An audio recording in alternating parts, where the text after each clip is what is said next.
Ça nous fait extrêmement plaisir d'être ici ce matin avec vous. Donc, c'est M. Pelcha qui va être la maître de cérémonie ce matin. Donc, pour débuter, on va débuter avec un chant que Zacharie a choisi avec les gars de la louange. Donc, bon matin, bonne cérémonie. On est ici pour célébrer notre grand Dieu, lui rendre gloire ce matin par ce qu'on va vivre tout le monde ensemble. Donc, bon dimanche matin à tous. Puis les gars, je vous laisse la place.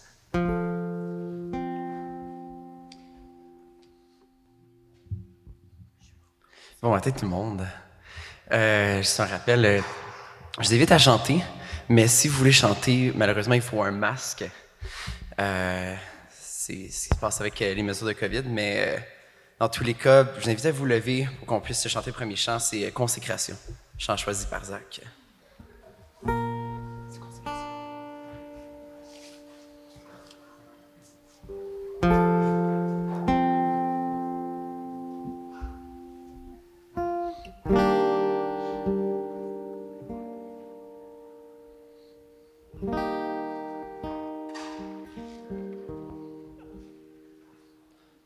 Mon âme soupire après toi.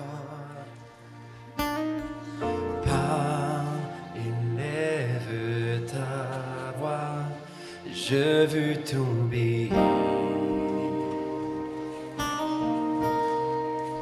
Je veux te servir.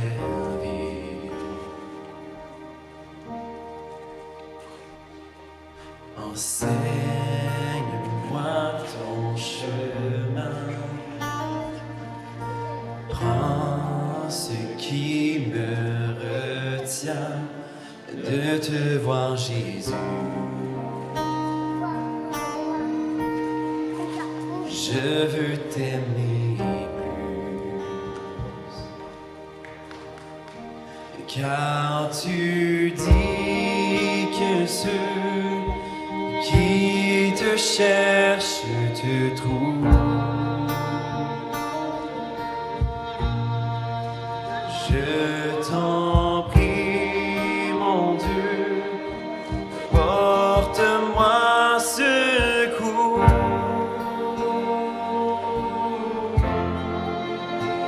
Donne-moi un cœur tout entier et complètement dévoué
brise les chaînes et terrasse la mort. Non, rien ne te freine, tu vas tout donner pour que j'ai la vie, mon cœur tout entier. Seigneur, me voici, ton amour est fort, il brise les chaînes et terrasse la mort. Non, rien ne te freine, tu as tout donné pour que j'ai la vie, mon cœur tout entier. Seigneur, me voici, ton amour est fort, il brise les chaînes et terrasse la mort. Non, rien ne te freine, tu as tout donné pour que j'ai la vie, mon cœur tout entier. Seigneur, me voici, Seigneur, me voici, Seigneur, me voici, Seigneur, me voici.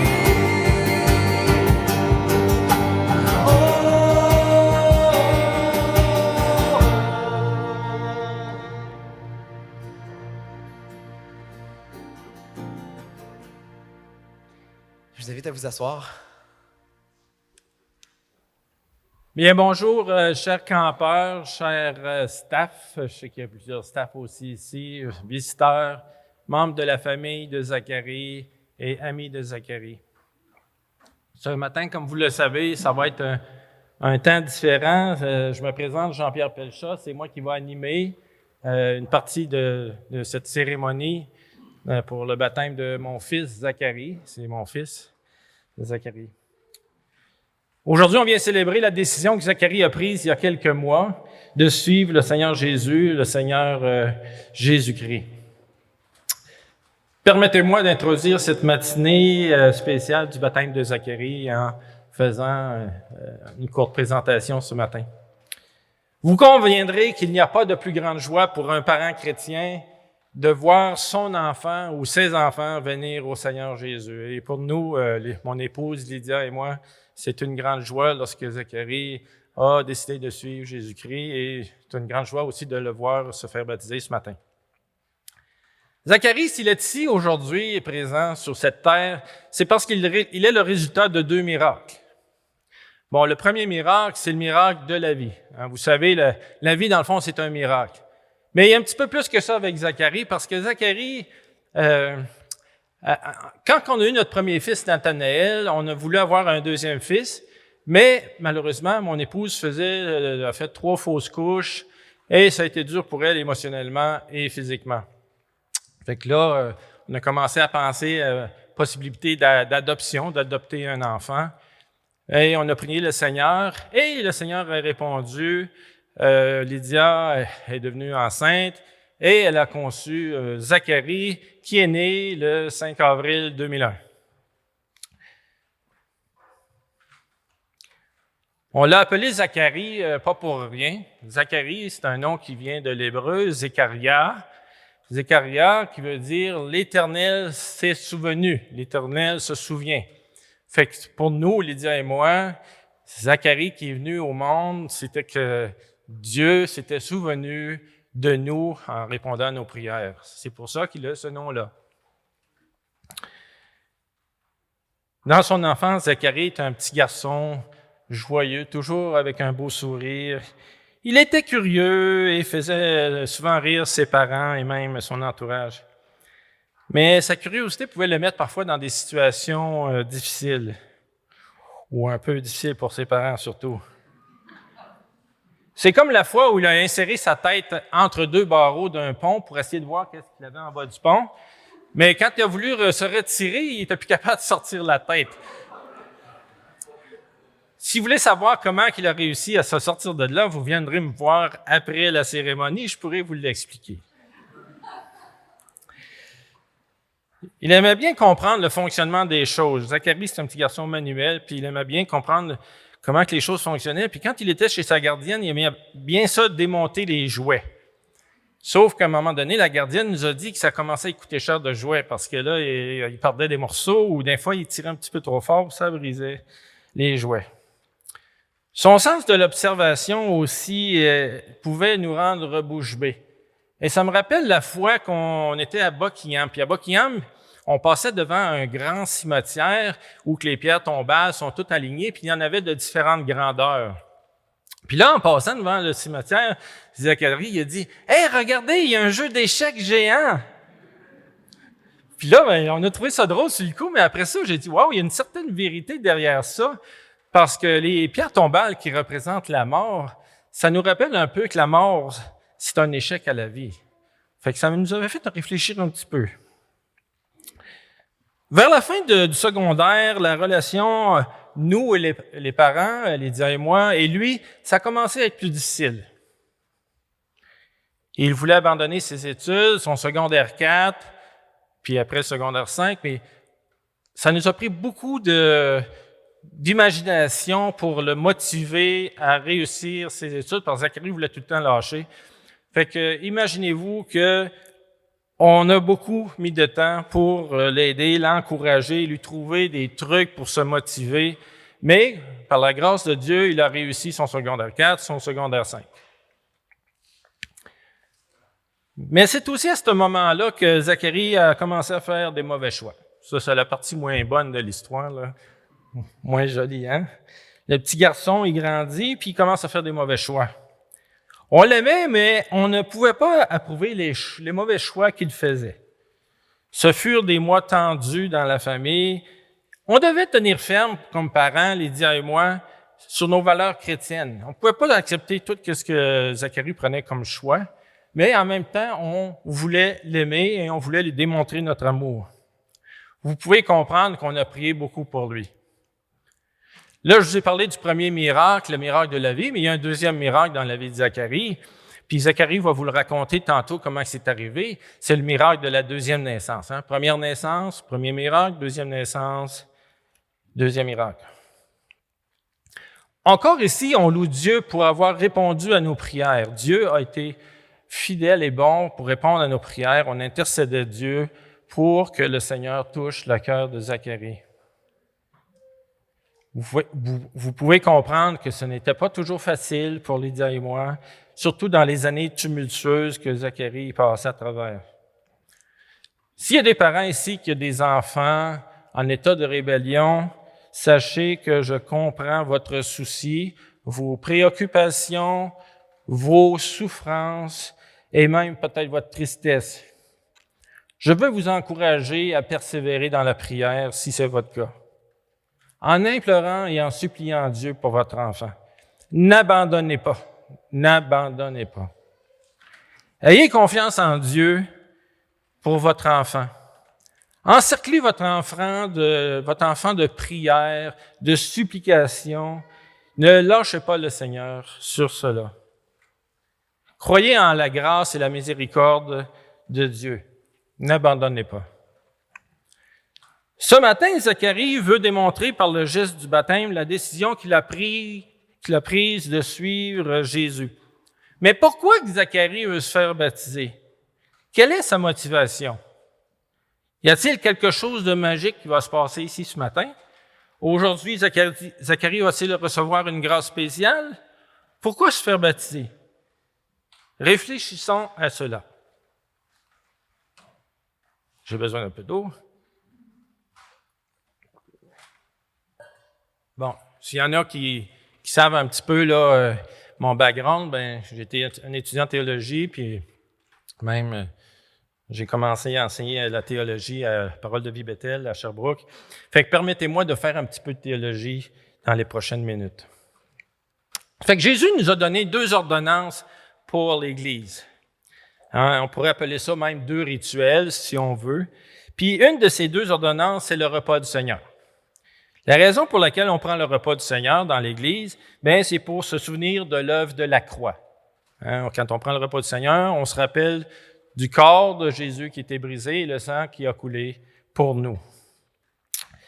Puis quand on le prend, selon 1 Corinthiens 11, c'est pour se rappeler justement de la mort de Christ jusqu'à ce qu'il vienne. On fait qu'on fait ça jusqu'à ce qu'il vienne. Puis le repas du Seigneur, c'est pour les croyants seulement. C'est pas les incroyants qui sont invités au repas du Seigneur. Le Seigneur nous a demandé de faire cela en obéissance et on prend le repas du Seigneur en obéissance. Le Seigneur Jésus a dit, faites ceci en mémoire de moi. Fait que c'est pour se rappeler de ce que Jésus a fait. Donc, il n'y a rien de magique quand on prend le repas du Seigneur. Mais c'est un geste sérieux, c'est un geste solennel de commémoration de l'œuvre de Christ. Puis Paul même nous avertit de prendre ça à la légère. Ça peut entraîner la maladie et même la mort. C'est ça que 1 Corinthiens nous dit. OK. Peut-être vous dites, pourquoi je parle du repas du Seigneur? Je viens justement à la deuxième ordonnance, celle qui concerne Zacharie aujourd'hui. Aujourd'hui, qu'est-ce qui concerne Zacharie? C'est le baptême, la deuxième ordonnance que le Seigneur nous a donnée. Dans Matthieu 28, Jésus a dit à ses disciples, « Allez de toutes les nations, faites des disciples en les baptisant au nom du Père, du Fils et du Saint-Esprit. » Le baptême est encore ici un geste d'obéissance. On obéit au Seigneur parce que le Seigneur nous le demande. Puis ce geste qu'est le baptême nous rappelle ce qui s'est passé spirituellement dans la vie du croyant, du nouveau croyant. Puis cela se passe une fois pour toutes. Il y a un seul baptême. Puis encore, comme le repas du Seigneur, cela s'adresse seulement pour le croyant. Si Zacharie se fait baptiser ce matin, c'est parce qu'il est croyant. En se faisant baptiser aujourd'hui, Zacharie confirme devant tous de la décision qu'il a prise de suivre Jésus-Christ. C'est un geste d'obéissance. C'est une déclaration de sa foi, c'est une confession de sa foi, c'est une confirmation de la décision qu'il a prise de suivre Jésus-Christ. C'est aussi un engagement. C'est donc un geste sérieux que ce qu'il va faire aujourd'hui. C'est plus qu'une simple cérémonie. Ce n'est pas un acte magique, par contre. Zacharie, par ta décision aujourd'hui, tu confirmes devant tous les témoins qui sont ici, de ton engagement à suivre Jésus, le Messie promis à Israël et la lumière des nations. Tu confirmes que tu veux suivre Jésus, qui est ton Sauveur, ton Seigneur et ton Maître. Je vais maintenant t'inviter, Zacharie, à venir nous raconter comment tu as connu le Seigneur. Yo. Ok, c'est bon. Avant de vous raconter comment ma vie a changé ce matin, j'aimerais ça prier avant. Seigneur, grand Dieu du ciel et de la terre, si je viens devant toi ce matin, c'est parce que tu m'as aimé en premier. Seigneur, je veux vraiment te remercier pour tout ce que tu fais dans ma vie. Je veux vraiment te remercier pour tout ce que tu vas continuer à faire dans ma vie.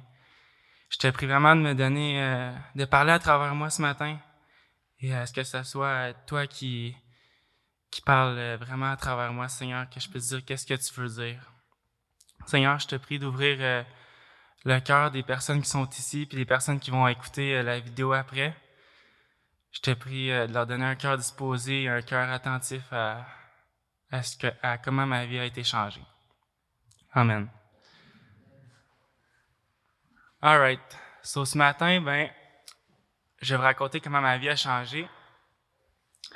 Donc, je suis né dans une famille chrétienne. Comme vous avez pu le voir, mon père et ma mère sont juste sur le banc là. La parole de Dieu a été enseignée toute notre vie, fait que c'était pas quelque chose de farfelu, la Bible. J'étais un gars quand j'étais jeune qui était très énergique, puis j'aimais ça, comme mon père a dit, observer toutes les choses autour de moi. J'ai toujours su qu'il y avait un Dieu, mais j'étais pas super proche de Dieu. J'étais quand même curieux, mais j'ai jamais eu de grosses convictions quand j'étais jeune par rapport à Dieu. Au primaire, on a pu réaliser rapidement que j'étais facilement influençable. Puis on a pu remarquer ça plus vers la fin de mon primaire, que je me mettais souvent dans le trouble. Puis ça l'impliquait mes parents, comme il a dit tantôt mon père. Fait que c'était des situations quand même malaisantes. Ça m'a presque fait manquer un voyage de la sixième année au primaire, tellement que je m'étais mis dans le pétrin. Le fait que je sois facilement influençable, ça faisait que j'écoutais souvent les personnes qui étaient populaires à l'école. Je voulais plaire aux autres. À la fin de mon primaire, j'ai commencé à prendre du poids, puis ça continuait continuellement. J'ai commencé le secondaire, puis c'est vraiment là que ma vie a vraiment changé, mais pour le négatif. J'ai commencé à me faire intimider du secondaire 1 à 5, direct en partant, verbalement puis physiquement. Puis c'était vraiment lourd. L'intimidation, dans le fond, ça amène à le rejet, puis j'étais tout le temps tout seul au début. Puis étant donné que je voulais pas ça, puis je voulais plaire aux autres, puis je voulais que les autres m'acceptent, ben j'ai décidé de joindre une gang. En allant dans la gang, ben il fallait que je paye un prix, puis ça a été de rejeter les valeurs que mes parents m'ont transmises pour accepter les valeurs de la gang, comme l'alcool, la drogue, le party, la pornographie, puis toutes ces affaires-là, toutes les affaires du monde. Je m'éloignais de plus en plus de mes parents, puis j'ai commencé à avoir de la haine à cause que je me faisais intimider envers Dieu, puis envers les chrétiens. Parce que je liais Dieu aux chrétiens, puis j'ai commencé vraiment à avoir de la haine, puis j'ai commencé à plus aimer mes parents vraiment. Puis c'est surtout mon père, parce que je m'entendais pas super bien avec, parce qu'on a des personnalités quand même très différentes, mais j'ai commencé à plus vraiment l'aimer.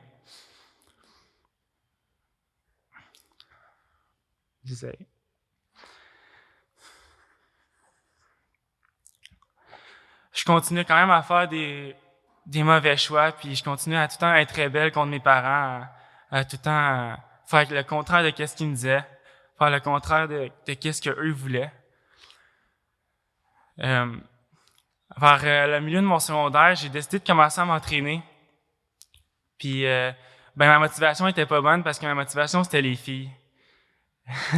Fait que, dans le fond, je voulais m'entraîner pour perdre du poids, mais finalement, ça a résulté à m'entraîner, puis j'ai continué à prendre du poids encore plus. Puis j'ai atteint 245 livres. Puis c'est là que, je me faisais intimider de plus en plus, là. C'était abusé, là, puis c'était invivable.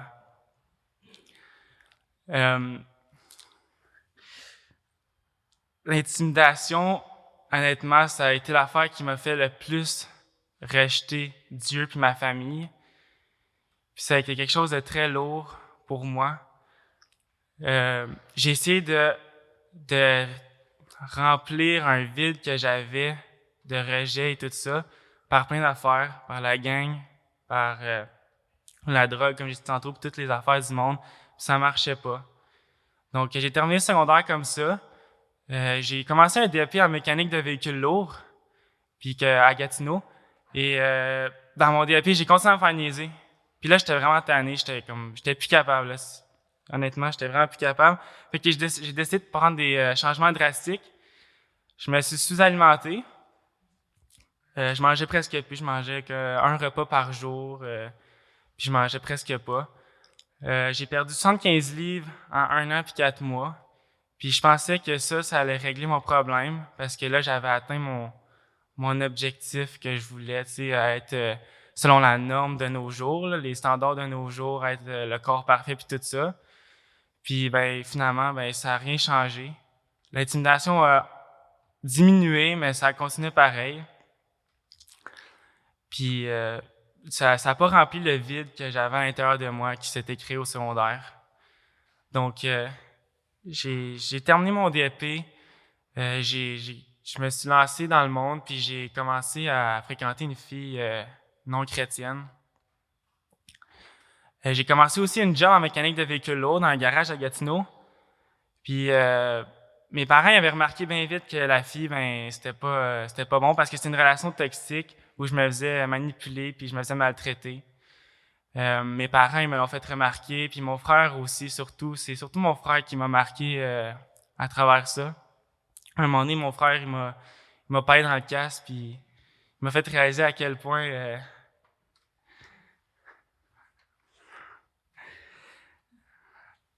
c'était pas une bonne fille, puis j'étais perdu en ce moment.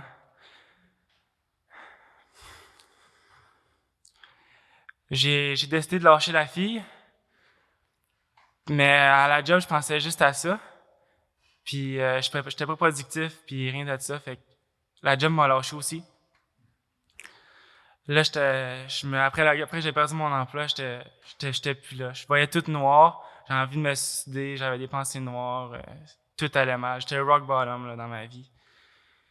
Je suis revenu à la maison, puis j'avais gardé ça pour moi, j'avais dit à mes parents, puis en tout cas, j'étais revenu en pleurs, puis je voyais tout noir autour de moi. Je m'étais dit, mes parents ils m'ont fait dire que, tu sais, un peu après, faudrait que je me trouve un autre job parce que je peux pas rien faire à la maison, puis c'était vrai. Bon, faut pas on soit à la maison à rien faire, là. Qu'on ait un job puis qu'on subvienne à qu'est-ce qu'on a besoin, là, à nos besoins essentiels. Donc, j'ai décidé de continuer à chercher un job. J'ai cherché des jobs à Québec, dans le nord du Québec, à Sherbrooke, à Montréal. Puis finalement, j'ai eu une réponse à Sherbrooke en mécanique de véhicules lourds. Puis dans un garage proche de Parole de vie Bethel. J'ai commencé à travailler là. Ah non, excusez-moi. Avant de commencer à travailler là, une semaine avant, je me rappelle que mon père il est venu me parler. Il voulait parler avec moi. Puis à chaque fois qu'il voulait parler avec moi, c'était tout le temps dans ma tête, je mettais tout le temps mon cerveau à off. Puis c'était tout ce qu'il disait, je le faisais passer d'une oreille à l'autre.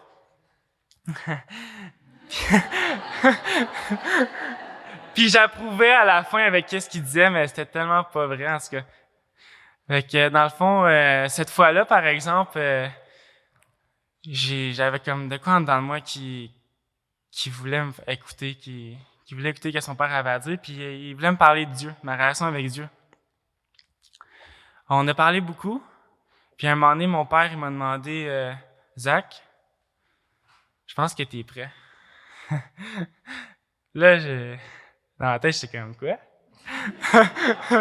Comme je savais qu'est-ce qu'il voulait dire, là, pis tout, mais je savais qu'il pensait que j'étais prêt pour avoir le Seigneur dans ma vie, mais qu'il m'a dit de même, j'étais en tout cas.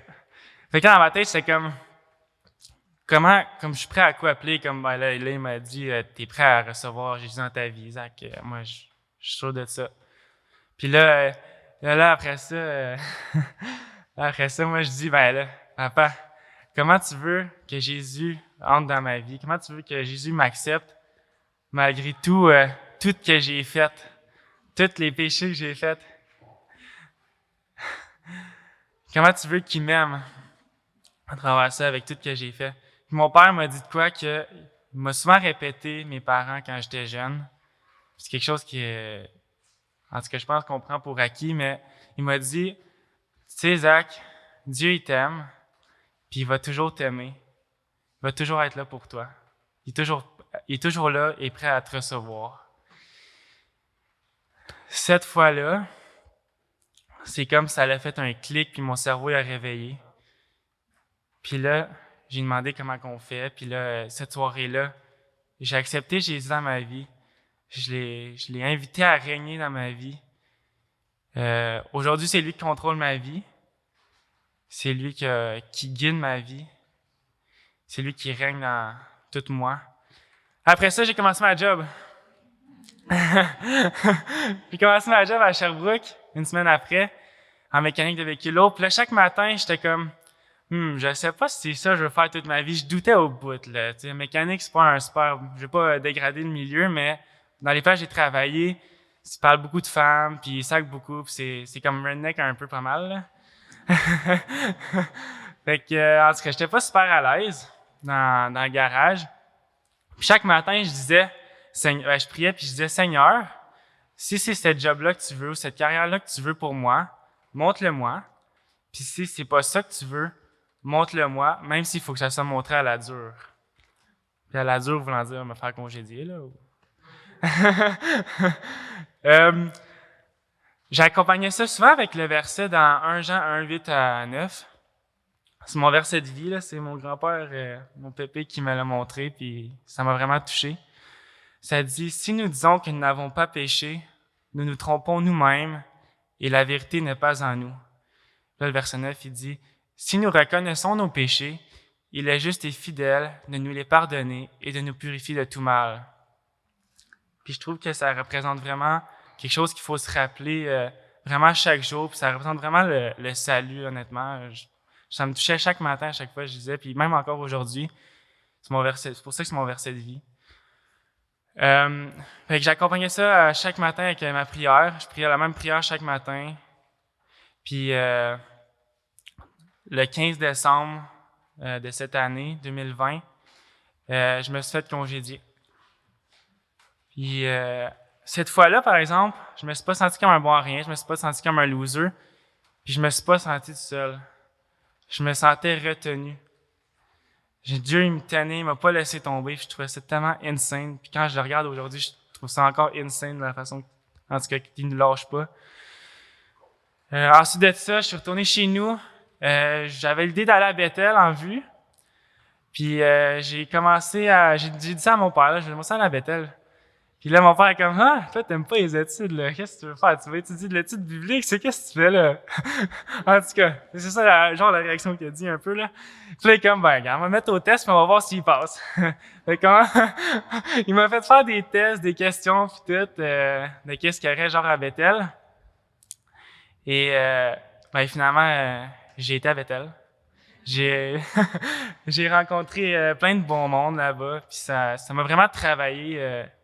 J'ai été là 6 mois. Avec les 6 mois que j'ai été là, de janvier à juin, ça m'a vraiment transformé, Bethel, puis juste approfondi ma relation avec Dieu. Là, après ça, je suis venu ici cet été, puis je continue Bethel aussi pour la session d'automne l'année prochaine. Donc ça, c'est ça qui s'est passé dans ma vie. Ce matin, si je veux me faire baptiser, ben, comme mon père l'a dit, c'est par marque d'obéissance. Je suis Jésus, il est dans ma vie, puis je veux le laisser régner, puis je veux vous le démontrer ce matin par le baptême, par obéissance. Je suis passé de la mort à la vie. C'est ça.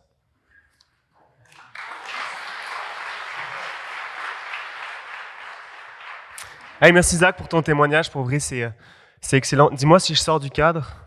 Je suis bon là? Faut que je reste dans le cercle ici, c'est ça? C'est bon, je vais pas trop bouger. Je lisais cette semaine dans Galates un verset qui dit « En Jésus-Christ, ce qui a de l'importance, ce n'est pas la circoncision, mais c'est d'être une nouvelle créature. » Zach, tu peux dire amen que c'est pas la circoncision qui t'est demandé ce matin, mais que c'est d'être une nouvelle créature. Non, en vrai, je vais parler un petit peu de cette notion que Jean-Pierre il a amenée, la nouvelle naissance, parce que trop souvent, moi, quand je crois comprendre quelque chose, puis c'est quelque chose qu'on sait tous que c'est, la nouvelle naissance, quand je crois vraiment avoir des connaissances sur cette notion, j'oublie à quel point c'est profond, j'oublie à quel point c'est important. Puis, je ne veux pas juste comme apporter quelques connaissances, qu'on repart tous plus cultivés d'ici. Je veux juste demander aussi que Dieu parle à nos cœurs sur c'est quoi notre nouvelle identité qu'on peut avoir en Jésus. Puis, c'est pour ça que je vais prier avant de commencer, parce que je crois que moi, en tout cas, ce que j'ai à vous dire, c'est pas assez intéressant. Mais ce que Dieu peut vous dire ce matin, ça peut transformer votre vie. Je vous invite à prier. Dieu, on veut ça que tu éveilles nos cœurs à ce que toi, tu veux nous murmurer. Parce que mes mots sont trop faibles. Mes paroles sont trop mal choisies. Mais toi, tu veux parler à nos cœurs. Tu veux transformer nos vies encore aujourd'hui. Et Saint-Esprit, on a besoin de toi pour sentir qu'est-ce que tu veux nous dire. Amen. Ok, pour vous parler de c'est quoi la nouvelle naissance, je vais utiliser la Bible, puis plus particulièrement un passage dans lequel on voit que c'est Jésus qui en parle. C'est dans Jean 3. Si vous avez vos Bibles, je suis sûr qu'il y en a beaucoup qui l'ont, sinon pas de pression, je vais lire avec vous aussi. Vous pouvez l'ouvrir dans Jean 3, ça va être du verset 1 à 15. Avant ça, le contexte. En fait, ce passage-là, c'est une rencontre assez intime entre un pharisien et Jésus. Un pharisien, c'est comme un chef religieux, un prêtre juif qui étudie la Bible, qui l'enseigne, pas la Bible en fait, mais l'Ancien Testament. Puis il vient le voir de soir pour lui poser une question. Ce qu'il faut retenir de ce gars-là, c'est que c'est un des plus éduqués de la société, un des plus respectés, un des plus intelligents, un des plus riches. Moralement, il n'y a pas mieux que lui. Cet homme s'appelle Nicodème, et on va lire les versets 1 à 15. Or, il y avait parmi les pharisiens un homme du nom de Nicodème, un chef des Juifs. Il vint de nuit trouver Jésus et lui dit : « Maître, nous savons que tu es un enseignant envoyé par Dieu, car personne ne peut faire ces signes miraculeux que tu fais si Dieu n'est pas avec lui. » Jésus lui répondit : « en vérité, je te le dis, à moins de naître de nouveau, personne ne peut voir le royaume de Dieu. » Nicodème lui répond : « Comment un homme peut-il naître quand il est vieux ? Peut-il une seconde fois entrer dans le ventre de sa mère et naître ? » Jésus répondit : « en vérité, je te le dis, à moins de naître d'eau et d'esprit, on ne peut entrer dans le royaume de Dieu. Ce qui est né de parents humains est humain, et ce qui est né de l'esprit est esprit. Ne te donne pas que je t'ai dit, il faut que vous naissiez de nouveau. Le vent souffle où il veut et tu entends le bruit, mais tu ne sais pas d'où il vient ni où il va. C'est aussi le cas de toute personne qui est née de l'esprit. » Nicodème reprit la parole et lui dit : « Comment cela peut-il se faire ? » Jésus lui répondit : « Tu es l'enseignant d'Israël et tu ne sais pas cela ? En vérité, je te le dis, nous disons ce que nous savons et nous rendons témoignage de ce que nous avons vu, et vous ne recevez pas notre témoignage. Si vous ne croyez pas quand je vous parle des réalités terrestres, comment croirez-vous si je vous parle des réalités célestes ? Personne n'est monté au ciel, sinon celui qui est descendu du ciel, le Fils de l'homme qui est dans le ciel.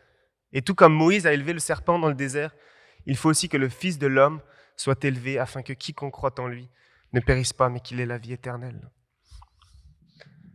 Si tu te sens un petit peu perdu par rapport à cette réponse de Jésus, ça me fait exactement la même chose. Je suis un petit peu comme Nicodème, troublé parce que ce que dit Jésus, ce n'est pas tout de suite clair pour moi. Mais je crois aussi que quand Jésus parle, ça vaut la peine de prendre le temps de comprendre, de prendre le temps de décortiquer c'est quoi ce qu'il veut dire à Nicodème et ultimement, c'est quoi ce qu'il essaie de nous dire à nous.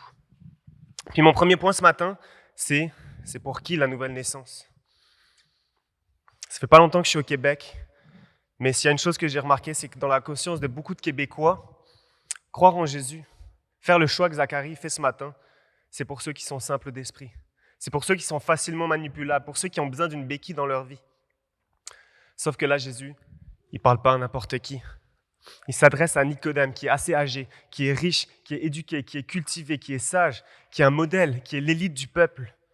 Ce gars-là, il est loin d'être celui qui a besoin d'une béquille dans sa vie. Il est loin d'être simple d'esprit. C'est une personne qui est admirée de tout le monde. Peut-être que toi aussi, ce matin, tu te sens assez correct, tu te considères comme assez smart, tu te considères comme assez éduqué pour ne pas vraiment avoir besoin de ce Jésus-là. Versets 1 et 2. Or, il y avait parmi les pharisiens un homme du nom de Nicodème, un chef des Juifs.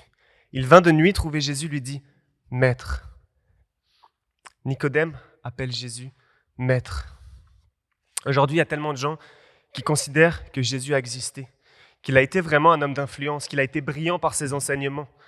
Malheureusement, il y a aussi beaucoup de chrétiens qui considèrent Jésus comme étant juste un homme bon, qu'il faut s'efforcer d'imiter le mieux possible, dont la vie chrétienne se résume à imiter Jésus, à ressembler à Jésus le plus possible. Et peut-être que c'est ta vision ce matin d'être chrétien, c'est d'être sage, d'être différent des autres, de soumettre à des règles, de ne pas boire, de ne pas fumer, de ne pas avoir de relations trop intenses et trop tôt.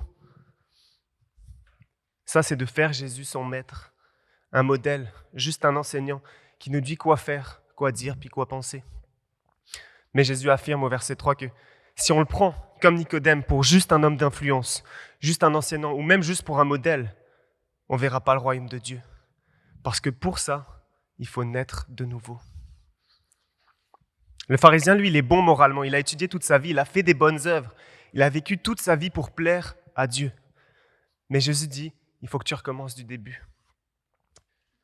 Tu ne dois pas juste recommencer tes études. Tu ne dois pas juste réapprendre à aimer. Tu ne dois pas juste changer ça et ça dans ta vie. Tu dois tout recommencer depuis le début. Tu dois carrément renaître. Lui, Nicodème, il vient voir pour avoir des conseils, pour avoir un petit plus dans sa vie, un bonus pour savoir quoi faire. Mais Jésus lui dit, mon ami, il faut que tu recommences depuis le début. Il faut que tu recommences à zéro. C'est pour qui ça ? C'est pas juste pour Nicodème, c'est pour absolument tout le monde. Jésus dit, personne ne peut naître Personne, à moins de naître de nouveau, ne peut voir le royaume de Dieu. Autrement dit, tous ont besoin de naître de nouveau pour voir le royaume de Dieu. Que tu te considères comme le plus sage, le plus moral, le plus juste, le plus droit, ou au contraire, peut-être que tu te considères comme le plus mauvais, le plus menteur, le plus manipulateur, le plus bon à rien. Jésus te dit que tu as besoin de naître de nouveau, parce que quelle que soit ton identité, Jésus en a une nouvelle à te donner. Qu'est-ce que c'est la nouvelle naissance? Pourquoi est-ce qu'elle est nécessaire? Pourquoi est-ce que j'aurais besoin de naître de nouveau? C'est une question très évidente pour nous, les chrétiens. Mais regarde comment est-ce que Jésus répond à ça dans les versets suivants. Naître de nouveau, ça vient juste de la traduction de naître d'en haut. Puis l'idée reste la même, c'est juste que ça compte pas comment tu es, ton éducation, les choses que tu as accomplies dans ta vie, ton investissement pour la religion, comment tu as aimé les autres autour de toi, comment tu as pris soin des pauvres, ou même l'inverse, comment est-ce que tu t'es désintéressé de la religion, comment est-ce que tu as vécu une vie de débauche. Ça ne compte pas les luttes que tu as eues ou les péchés que tu as commis, les choses avec lesquelles tu te dépatouilles. Il n'y a plus rien qui compte de tout ça. Parce que peu importe ta vie jusqu'ici, Jésus te propose d'effacer tout ça puis de t'en donner une nouvelle. Jésus ne veut pas juste rajouter quelque chose dans ta vie. Il ne veut pas juste être un élément de plus dans ton système de pensée. Il veut te donner une nouvelle vie pour que tu recommences entièrement de zéro. Puis ça, c'est tellement challengeant pour un gars comme Nicodème qui, toute sa vie, il l'a bâti sur ses bonnes actions, sur sa morale, sur son éducation, sur la religion. Mais Jésus lui dit, ça n'a aucune valeur. Ça, c'est radical pour Nicodème, mais même pour nous, d'entendre que toute notre vie, comme on l'a construite depuis le début, elle ne vaut rien. Qu'il faut tout recommencer. Jésus nous dit, prends pas ta vie et rajoute de l'amour. Prends pas ta vie et ajoute de la connaissance, de la discipline, la lecture, la prière. Fais un camp biblique de temps en temps. Va au camp des boulots l'été. Il nous dit, perds ta vie. Tu dois renaître complètement. Perds ta vie parce que je veux te faire renaître entièrement. Sauf qu'en tant qu'humain, c'est difficile de vouloir renaître alors qu'on a déjà bâti toute notre vie, qu'on a le contrôle sur chaque aspect, qu'on s'est créé une identité de toute pièce. Zach l'a dit, et je te comprends, quand tu dis que tu as comblé ce vide identitaire avec beaucoup de choses, en le remplissant avec plein de choses, puis ça peut fonctionner pour un certain temps, parce que c'est possible de construire une maison sans fondation, sauf qu'elle ne tiendra pas. Au premier coup de vent, au premier tremblement, à la première tempête, ta maison va s'écrouler. Ton identité va être complètement ébranlée. Notre carrière, nos relations, notre compte en banque, nos passions, nos études, tout ce qui constitue qui l'on croit être, c'est pas du solide, puis tout peut s'arrêter du jour au lendemain. On est tous très très forts, on est tous assez corrects jusqu'à ce que notre identité soit ébranlée. Et ce que Jésus dit, c'est que tu as besoin d'une nouvelle naissance, parce que sinon, toute ta vie, tu vas bâtir ton identité sur quelque chose qui peut s'écrouler à tout moment. Au verset 4, Nicodème lui dit, « Comment un homme peut-il naître quand il est vieux? Peut-il une seconde fois entrer dans le ventre de sa mère ?» Il dit comme ça, Nicodème, il a l'air bête, mais il montre juste à quel point c'est absurde ce que Jésus demande. Parce que ce n'est pas réalisable pour un homme de naître une seconde fois. Ce n'est pas réalisable pour un homme de changer à ce point-là, de carrément devenir quelqu'un d'autre. Et il a complètement raison. Parce que par nous-mêmes, par nos propres efforts, on ne peut pas y arriver. On ne peut pas radicalement changer puis avoir cette nouvelle vie. Jésus lui répond au verset 5 qu'il doit naître d'eau et d'esprit. En fait, Jésus fait ici référence à un passage dans l'Ancien Testament, à Ézéchiel 36, que Nicodème connaissait très bien, sûrement qu'il connaissait par cœur. Je vous lis rapidement. « Je vous donnerai un cœur nouveau et je mettrai en vous un esprit nouveau. J'ôterai de votre corps le cœur de pierre et je vous donnerai un cœur de chair. Je mettrai mon esprit en vous. » Puis ça, c'est la nouvelle naissance déjà expliquée dans l'Ancien Testament. On n'a pas la capacité de naître de nouveau, mais Dieu veut faire ça en nous. C'est Dieu en nous donnant son esprit qui veut nous faire renaître. Jésus continue au verset 6 en disant « Ce qui est né de parents humains est humain, et ce qui est né de l'esprit est esprit. » Je sais que la moyenne d'âge est pas mal plus jeune aujourd'hui, donc peut-être que vous jardinez pas encore, moi non plus. Mais quand tu as un pommier dans ton jardin et que tu aimerais éventuellement avoir des prunes, tu as beau mettre du fumier sur ton pommier, tu as beau en prendre soin, l'arroser tous les jours, mettre des filets pour pas que les oiseaux viennent le manger, même taper une branche de prunier, c'est quoi à la fin de la saison que tu vas récolter comme fruit? Des pommes. Tu peux prendre soin le plus possible de ton pommier, pour avoir des prunes, mais c'est toujours des pommes qui vont y pousser. Ce que Jésus est en train de dire ici, c'est que ce qui est né de parents humains, quoi que tu fasses, ça va rester humain. Tu ne peux pas changer par toi-même. Si tu veux des prunes, il faut que tu aies des semences de prunes. Il faut que tu recommences de zéro avec quelque chose de complètement nouveau. Il faut que tu aies carrément un autre arbre. Il faut que tu aies carrément une autre semence. Puis c'est ce qu'on lit dans 1 Pierre 1. En effet, vous êtes nés de nouveau, non pas d'une semence corruptible, mais d'une semence incorruptible. Et c'est ça l'évangile. Jésus dit, je ne veux pas juste te rendre meilleur, je ne veux pas rajouter quelque chose à ta vie, mais je veux complètement la transformer. Je ne veux pas juste donner du fumier à ton pommier. Je ne veux pas juste rajouter une branche ou deux. Je vais te donner un autre arbre. Je vais te donner cette semence incorruptible. Et ça, même pour nous, aujourd'hui, c'est challengeant parce que toute notre vie, on veut prendre soin de notre petit pommier. On l'arrose chaque jour, on le fait fleurir, on le chouchoute. Mais Jésus dit, peu importe ce que tu fais, tu continueras d'avoir des pommes. Et ça, c'est un problème parce que ton pommier, il est fragile. Ton pommier, il y a un éclair qui peut s'abattre dessus à n'importe quel moment. Ton pommier va finir par mourir comme tous les autres arbres. Mais ce que Jésus te propose, c'est une semence inconditionnelle, une semence incorruptible, une semence indestructible. Jésus ne veut pas juste être une option supplémentaire dans ta vie. Jésus ne veut pas ce rôle de bonus, il ne veut pas ce rôle de professeur, il ne veut pas ce rôle de modèle même. Il veut être la semence, il veut être le fondement, il veut être la base de ta vie pour pouvoir déverser son esprit en toi, pour pouvoir faire pousser quelque chose de complètement nouveau dans ta vie, pour que tu sois totalement quelqu'un d'autre, pour que tu puisses avoir cette nouvelle vie. Verset 9. Nicodème reprit la parole et lui dit, « Comment cela peut-il se faire ?» Puis c'est ça la vraie question. Comment? Comment est-ce que je nais de nouveau? Comment est-ce qu'on fait pour que Jésus nous donne cette nouvelle vie? On va lire les versets 14-15. « Et tout comme Moïse a élevé le serpent dans le désert, il faut aussi que le Fils de l'homme soit élevé, afin que quiconque croit en lui ne périsse pas, mais qu'il ait la vie éternelle. » Là, Jésus fait une référence à une histoire dans l'Ancien Testament, une histoire du peuple d'Israël qui est dans le désert, qui est attaqué par des serpents venimeux. Ils sont tous en train de mourir, puis Dieu dit à Moïse de faire la chose suivante.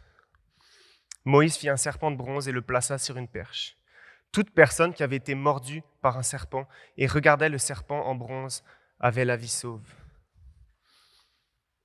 Pour être sauvés, les Juifs avaient juste à regarder à ce serpent de bronze-là. Puis j'ai une mauvaise nouvelle pour toi ce matin, c'est que toi aussi tu as été mordu par ce serpent. C'est que dans ton sang coule le venin du péché. Et c'est une vérité pour absolument tout le monde ici ce matin. On a tous ce venin dans nos veines qui fait qu'on est mort spirituellement. C'est parce qu'on est mort spirituellement qu'on cherche à construire nos vies sur des fausses fondations, en espérant que notre carrière, nos relations, nos amitiés, nos flirts, nos passions vont nous combler. Mais rien de tout ça pourra nous rendre vraiment vivants. Zacharie nous l'a témoigné ce matin. Puis on se finit toujours par se retrouver dans le désespoir, dans la solitude. Notre identité est tellement instable et ébranlée. Mais pour être sauvé de cette mort spirituelle, on doit faire comme le peuple d'Israël, qui a regardé au serpent de bronze élevé dans le désert. Sauf que nous, on doit juste regarder à Jésus, qui a été élevé sur la croix. Jésus, lui, il a pris le péché de l'humanité sur lui. C'est comme s'il avait bu la coupe qui contenait ce venin-là entièrement. Il a souffert le jugement que Dieu était censé déverser sur moi, sur nous. Il a souffert ça pour qu'on puisse y échapper, pour que je puisse ne jamais mourir. Jésus, il est mort pour qu'on puisse renaître. Jésus, il est mort abandonné pour que tu puisses être adopté, pour que tu puisses avoir cette identité d'enfant de Dieu. J'ai tellement souvent entendu aussi que accepter Jésus, c'est gratuit, que ça ne te coûte rien. Mais c'est l'inverse. Prendre la décision que tu as prise, Zacharie, ça t'a coûté ta vie. Accepter Jésus, ça te coûte ta vie parce qu'il te fait naître de nouveau. Il te demande d'abandonner ta vie pour t'en donner une nouvelle. Comment est-ce que j'accède à ce cadeau? J'ai juste à regarder à Jésus. Moi, le premier, puis je suis sûr qu'il y en a comme vous, comme moi ici, je préférais tellement qu'on me dise quoi faire, qu'on me donne un programme, une liste de choses à faire, des items à cocher. Tu dois commencer à faire ça, tu dois arrêter de faire ça, tu dois dire ça, tu dois penser ça. On serait plus confortable si on avait cette liste de choses et de standards à atteindre pour être des bons chrétiens. Mais si tu fais ça, t'agis exactement comme Nicodème. Parce que pour naître de nouveau, tu dois rayer toute l'idée que ton salut repose sur toi-même et comprendre que tout repose sur Jésus. Je reviens rapidement à l'histoire avec Nicodème. Ce qui est bizarre avec ce texte-là, c'est qu'on n'a pas la fin de l'histoire. On ne sait pas comment la discussion se finit. On ne sait pas comment est-ce que Nicodème comprend puis agit en fonction de ces paroles-là. Mais 3 ans plus tard, lors d'un conseil où est-ce que tous les pharisiens sont réunis et ils discutent comment est-ce qu'ils veulent tuer Jésus, Nicodème se lève et dit non, c'est pas juste, on ne peut pas le tuer. Plus fort encore, une fois que Jésus meurt, c'est Nicodème qui va prendre son corps puis qui va le mettre dans le tombeau. Qu'est-ce qui nous prouve que le cœur de Nicodème il a changé? Il s'est opposé à tous ses collègues qui voulaient tuer Jésus.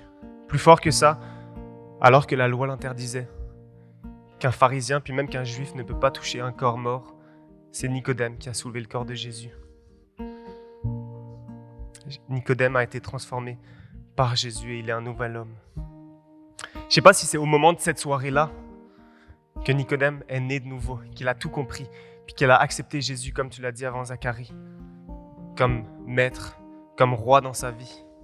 Je ne sais pas si c'est arrivé à ce moment-là. Puis c'est pareil pour vous, je ne sais pas combien de fois vous avez déjà entendu cette bonne nouvelle de Jésus. Je ne sais pas combien de fois on vous a déjà parlé de l'Évangile. Mais j'aimerais te dire à toi qui n'es pas encore né de nouveau, Jésus continue à te poursuivre. Il a donné sa vie pour toi et il veut te donner une nouvelle vie. Dans notre passage de ce matin, je me suis arrêté au verset 15. Mais le verset qui suit ce passage, je pense qu'on le connaît tous ici. Vous le dites avec moi? En effet, Dieu a tant aimé le monde qu'il a donné son Fils unique, afin que quiconque croit en lui ne périsse pas, mais qu'il ait la vie éternelle. Jésus n'est pas venu pour enseigner. Jésus n'est pas venu pour te dire quoi faire. Il n'est pas venu pour modifier ton comportement. Il n'est pas venu pour te juger. Il est venu au monde pour faire naître des fils et des filles de Dieu. Dans le verset 16, c'est celui qui croit en lui. Est-ce que tu crois en Jésus ce matin? Est-ce que tu crois en Jésus pas juste comme ton enseignant, pas juste comme un bonus dans ta vie, pas juste comme une ressource que tu utilises de temps en temps quand on a besoin, pas juste pour rajouter un petit peu de morale ou pour t'accompagner dans certaines situations délicates? Parce que ça, c'est ce que Nicodème voulait faire de Jésus en venant vers lui. Mais lui, Jésus, il est venu pour être ton sauveur. Il est venu pour te transformer intégralement. Il est venu pour te faire naître de nouveau. Car Dieu a tant aimé le monde qu'il a donné son Fils unique afin que quiconque croit en lui ne périsse pas, mais qu'il ait la vie éternelle. Il y en a certains ici ce matin qui n'ont pas encore pris la décision personnelle de suivre Jésus radicalement. Si tu te sens poussé à prendre cette décision, je vais t'inviter à venir en parler cet après-midi ou cette semaine avec Zach, avec Raph, avec un de tes amis, avec quelqu'un du staff qui a déjà pris cette décision. Si tu sens qu'il y a quelque chose qui te pousse à vouloir vivre ce nouveau départ dans ta vie, l'ignore pas. Laisse pas ça passer, viens en parler à quelqu'un, viens me voir, on va prier avec toi. Jésus t'appelle à venir exactement comme tu es, mais pas à rester comme tu es. Il veut te transformer entièrement, il a une nouvelle vie pour toi. Jésus t'appelle à venir à lui comme tu es ce matin, mais pas à rester comme tu es. Puis je veux aussi m'adresser aussi à ceux qui ont déjà pris cette décision, ceux qui sont déjà nés de nouveau. Et j'ai une question pour toi, puis que je me pose à moi en premier. Est-ce qu'en tant que né de nouveau, j'agis encore aujourd'hui comme tel? Est-ce qu'aujourd'hui, je me soucie plus de mon ancienne identité ou de celle que Jésus m'a donnée? Est-ce que dans ma vie quotidienne, je fais plus d'efforts à cultiver mon ancien pommier plutôt qu'à prendre soin de la nouvelle semence que Jésus m'a donnée? Il y a tellement de fois dans ma vie, il y a tellement de domaines dans lesquels mon nom puis mon identité est plus importante que celle que Jésus m'a donnée. Ma prière ce matin, pour moi puis pour vous, c'est qu'on puisse chaque jour se souvenir qu'on est né de nouveau, qu'on est les fils et les filles de Dieu et qu'avec son esprit, On est appelé à agir en tant que fils et filles de Dieu. Et je prie qu'on puisse à continuer à se laisser transformer, qu'on puisse quotidiennement saisir c'est quoi cette nouvelle identité, comment est-ce que je peux vivre avec cette nouvelle identité. Jésus t'appelle à venir comme tu es, mais pas à rester comme tu es. Zach, je vais te lire un dernier verset. Si quelqu'un est en Christ, il est une nouvelle créature. Les choses anciennes sont passées. Voici, toutes choses sont devenues nouvelles. Zach, ce que tu veux démontrer ce matin, en te faisant baptiser devant tout le monde, c'est que les choses anciennes sont passées. Tout ce que tu nous as partagé là, c'est fini. Ta propre vie est finie. T'es mort à toi-même, immergé dans l'eau. Toutes choses sont devenues nouvelles en Jésus. Tu ressuscites avec lui. Tu nais de nouveau. Tu ressors de l'eau avec cette vie nouvelle, celle que Jésus te donne, puis t'appelle à vivre pour le restant de tes jours. T'es prêt pour les plonger? Let's go. Je te remercie pour ce pas-là que Zacharie prend pour toi, Seigneur. Ce pas qu'il prend de te laisser régner dans sa vie, de te laisser prendre tout, Seigneur. Je te prie que chaque jour, il puisse se rappeler de ce moment-là, de ce choix-là qu'il a fait. Puis quand les moments difficiles ou les doutes vont venir, Seigneur, qu'il puisse se rappeler que tu es le roi de sa vie, tu es la personne qui dirige, Seigneur. Je te remercie pour cette belle journée qu'on a aujourd'hui, qu'on peut voir notre frère prendre cette décision-là pour toi, Seigneur. Amen. Zach. Ouais. Est-ce que tu crois quelque pour Jésus? Oui. Zacharie, est-ce que tu es prêt à obéir et suivre le Seigneur Jésus pendant toute ta vie, tout au long de ta vie? Oui, je le suis. Yes, sir!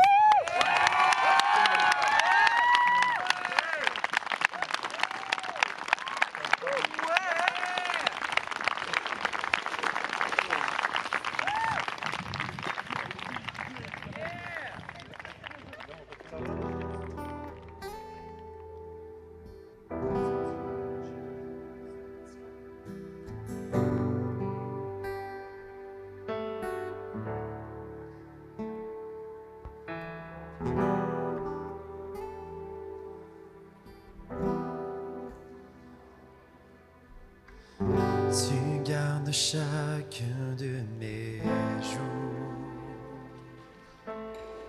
Tu traces un chemin d'espoir. Tu guéris mon âme blessée. Tu portes le poids de mes péchés. Tu es tout pour moi. Oui, tout pour moi.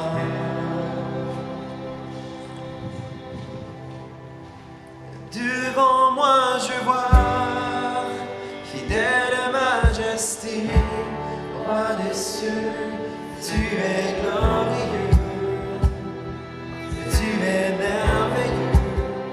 Devant moi je vois fidèle majesté, roi des cieux, tu es glorieux, tu es merveilleux.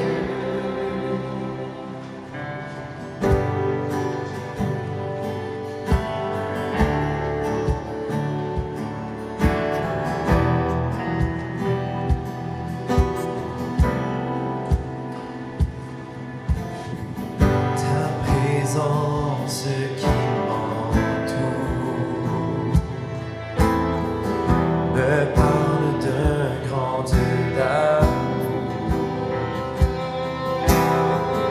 L'écho de mon âme s'écrie. Seigneur, prends toute ma vie. Tu es tout pour moi. Oui, tout pour moi. Tu es tout pour moi.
tu m'as donné la vie.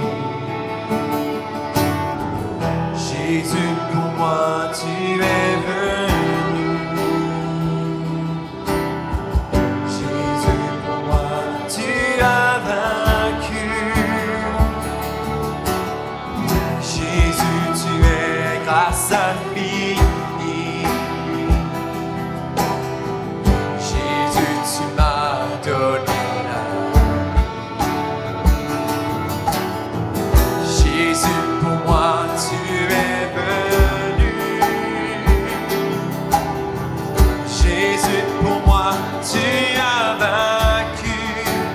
Devant moi, je vois telle majesté. Vois les cieux, tu es glorieux. Tu es merveilleux. Devant moi, je vois telle majesté. Vois les cieux, tu es glorieux. Tu es merveilleux. Devant moi, je vois telle majesté. Vois les cieux, tu es glorieux. Tu es merveilleux. Devant moi, je vois telle majesté.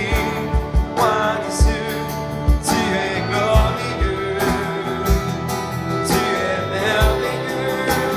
Devant moi, je vois.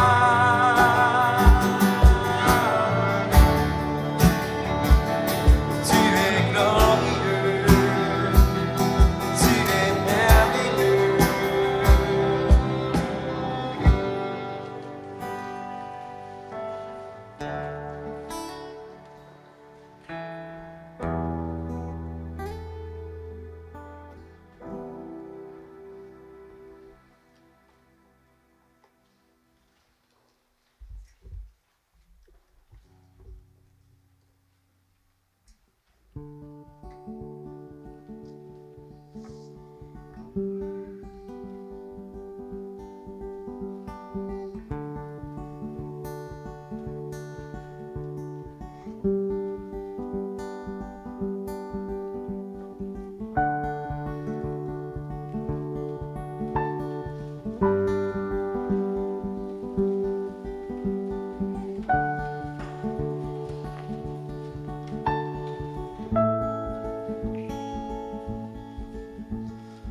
Autrefois, esclave de mon péché,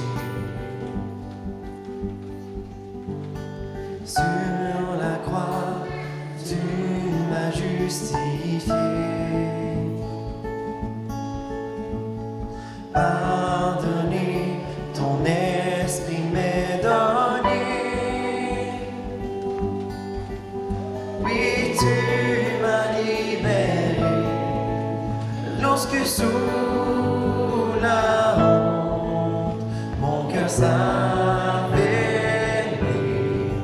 tu rappelles à mon âme que tout est accompli.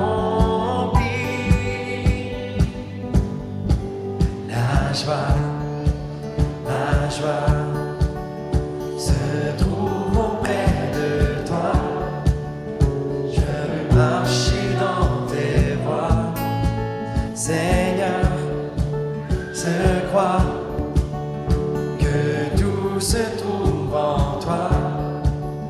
Sans cesse je chanterai, Christ est ma joie. À présent, je veux te servir. Tout-puissant, tu changes mes désirs. Pour ta gloire, tu nous sanctifies. Oui, tu me purifies. Quand l'épreuve viendra pour éprouver ma foi, je me tournerai vers toi, la source de ma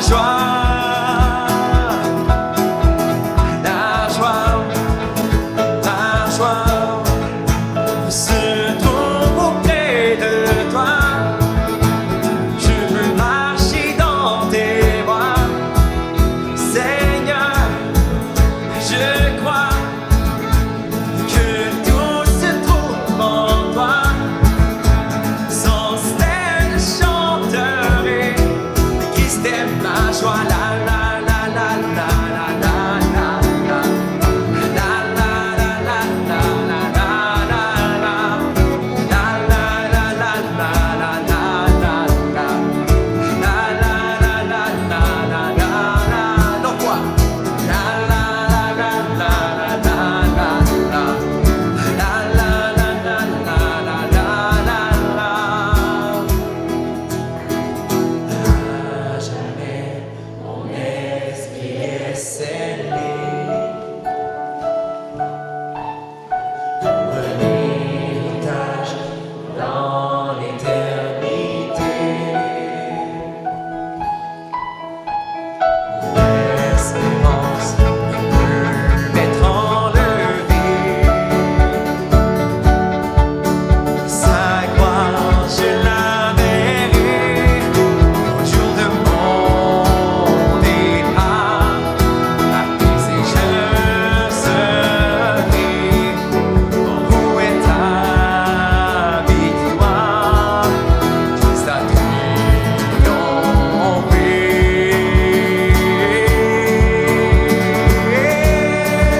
La joie, ma joie se trouve auprès de toi. Je veux marcher dans tes voies, Seigneur. Je crois que tout se trouve en toi. Sans cesse chanteur, Christ est ma joie. La la la la la la la la la. La la la la la la la la la. Hey! La la la la la la la la la. Hey! La la la la la la la la la. Pense en. La la la la la la la la la. Hey! La la la la la la la la la. Hey! La la la la la la la la la. Hey! La la la la la la la la la. Oh, ma joie.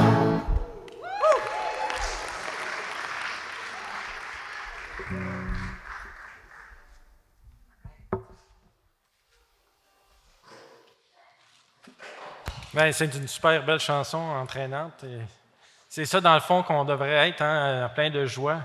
Louons Dieu, justement, pour Zacharie, aujourd'hui, qui s'est fait baptiser. Mais j'aimerais juste finir avec une petite pensée qui m'est venue. C'était pas préparé. Mais le soir que j'ai eu à cœur à parler à Zacharie, je sentais qu'il fallait que je dise, Zacharie, c'est le temps. J'ai dit, Zacharie, je crois que c'est ce soir. Je crois que tu es prêt. Puis toi ici qui as entendu, qui peut-être ne connaît pas encore le Seigneur, il y a un texte dans l'Épître aux Hébreux qui dit, si aujourd'hui tu as entendu sa voix, n'endurcis pas ton cœur. Invite le Seigneur à venir dans ta vie. Si tu n'as pas pris cette décision-là, je t'encourage à le faire aujourd'hui. Seigneur, nous te bénissons pour le temps qu'on a eu ici ensemble. Et maintenant, la famille qui est ici, on va avoir un petit lunch à part, mais je vous remercie tous de votre présence et de l'amitié que vous avez démontrée à Zacharie. Que le Seigneur vous bénisse et merci encore de votre présence. Amen.